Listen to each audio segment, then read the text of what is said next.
Well, hello there and welcome to Travels with Geordie. If this is your first visit, my name is Peter Knowles and I live on this classic wooden Ed Monk design motor cruiser here in Victoria, British Columbia, along with the loving memory of my pop Geordie, whom the boat is named after. Anyway, doing some pretty significant work to it in the hopes of doing some pretty significant cruising sometime soon. If that's the sort of thing you might find interesting, please consider sticking around and subscribing. I'd love to have you.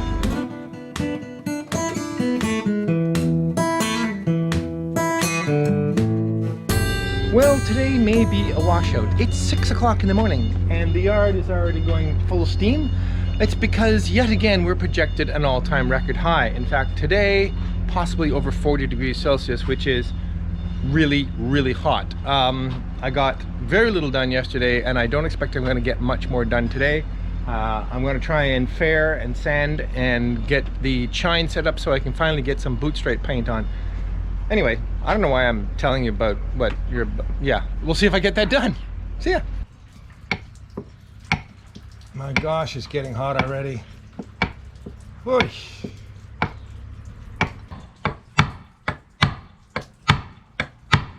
Well, hey there, we're back aboard Lloyd's boat. I just want to show you some fantastic work he's done here. I don't know if you can see down in here. Well, let's start further back out. He's got his 2 battery boxes in. And we're wiring them up now, and Lloyd went ahead and came up with a lovely layout for bilge pumps. They've got 2 new Groco through hulls with seacocks on them. He's got his primary bilge pump, a secondary bilge pump which has the switch set slightly higher, and it's the backup in case the primary fails, and that one will also set off an alarm. And then there's the monster, which is basically the same as I'm doing, 3,700 gallons per hour, which is basically the the resplash after Haulout pump, as well as maybe something a little more just drastic than that. So we're just setting up, making up cables now and connecting these all up. This will be the main battery bus here. Obviously the positive will be covered, and the main panel I'm setting up here. I just used this mahogany cabinet that was here and set in a brand new AC panel, brand new DC panel, switches for house and start, and a nice big 200 amp breaker for the windlass. And you can see the windlass wires going forward there up to the future beautiful windlass that Lloyd has ordered. Very exciting.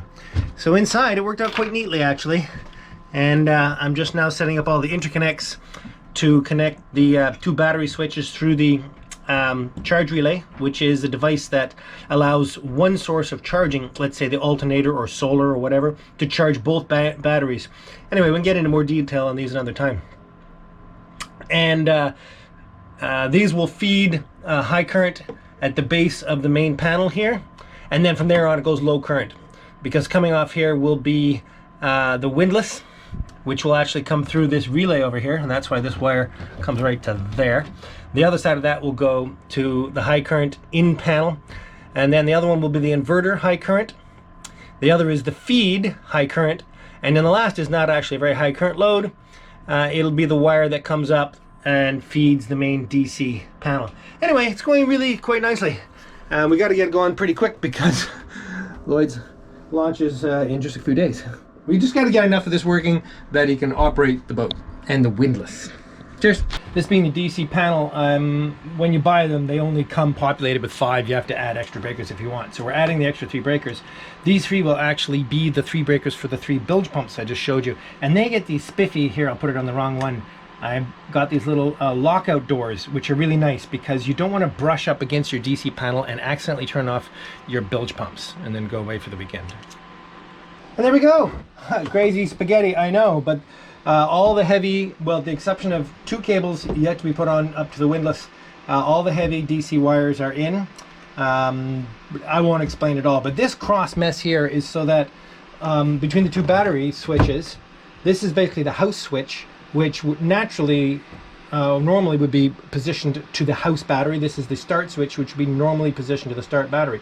But if for some reason you wanted to, the house bank was dead, all you do is switch this to the start battery and you get the start battery connected to it. Likewise, you can put the house bank to start the engine by doing that.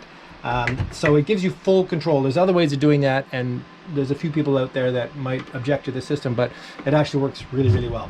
And to get that crossover requires this extra set of wires here. This is the charging relay, which is what allows voltage from the starter motor, from the alternator or the solar, to charge both batteries, and it just happened to work out well to make that work for the terminals for this. So actually this worked out really, really slick, and we have our main DC coming up to our main DC bus, and it's ready to go as a result.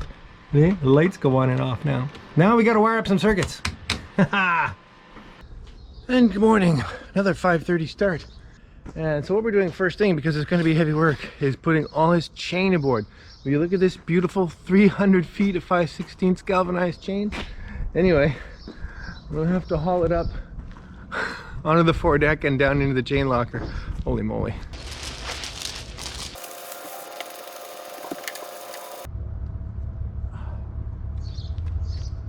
Oh, the fun part. This early morning thing really isn't that bad. It's kind of nice. There's a good looking boat over there. Okie dokie. Okay, here she comes.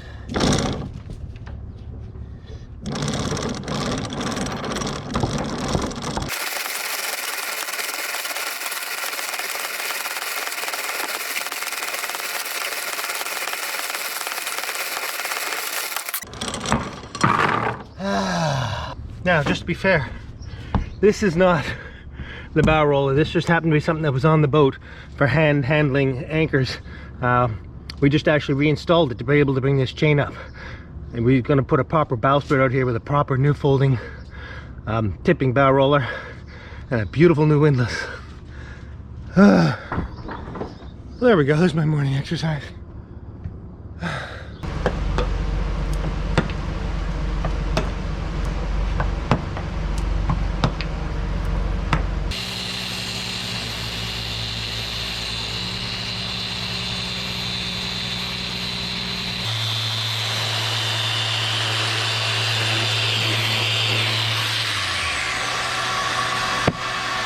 One side.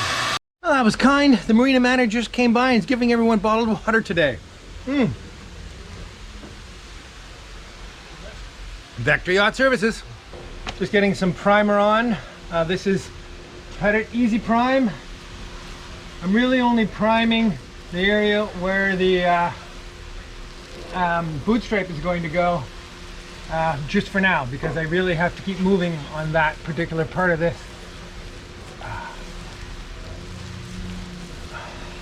All right then, well, I'm really pleased with that. That's definitely fair enough for me to get the boot stripe on. Whew. Shower, office work, wait for the shade to come around the other side. I'm just getting to tidying up all these various messes here. We got bungs, we've got 291 over the carriage bolts, we've got construction adhesive, PL, in the holes that were not suitable for bungs. Let's see if we can tidy this up a bit. Okay, so I've got all the bungs and filler faired. It worked out quite nicely. Now, because this was such a pull, it's a bit proud here, a bit proud here, a bit proud there. I'm just going to fair it up a little bit with the sander, nothing too severe. After all, I don't want to lose too much plank.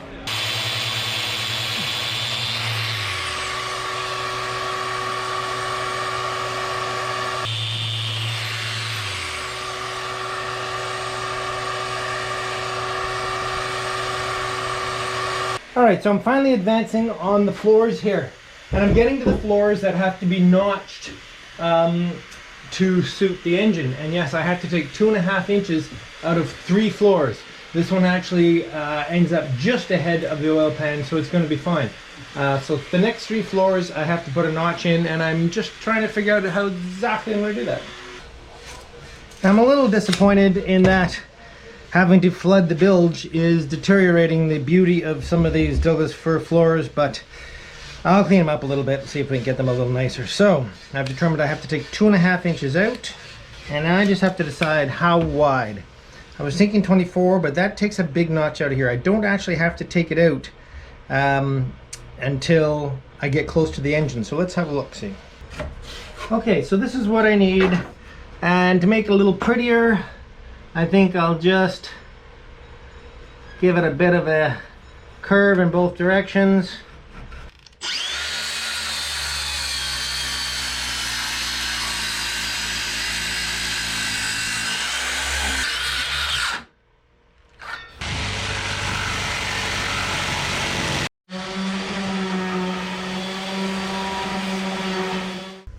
Well, well, well, let's consult with the bulkhead of reality, shall we? Running out of days, although it's actually going pretty good. I have to take 2 posters off this wall, and nothing on here is actually completely complete. But I am very close, a few screws from completing refastening, and actually only a few bungs from doing all the bungs. So I'm going to take those 2 off because many other things are very close. Very close with the floors. A lot of the caulking is done, some of the painting is done, and we still have the everything else day. So I'm feeling pretty good, and we'll just keep soldering on. Keep 'em rolling.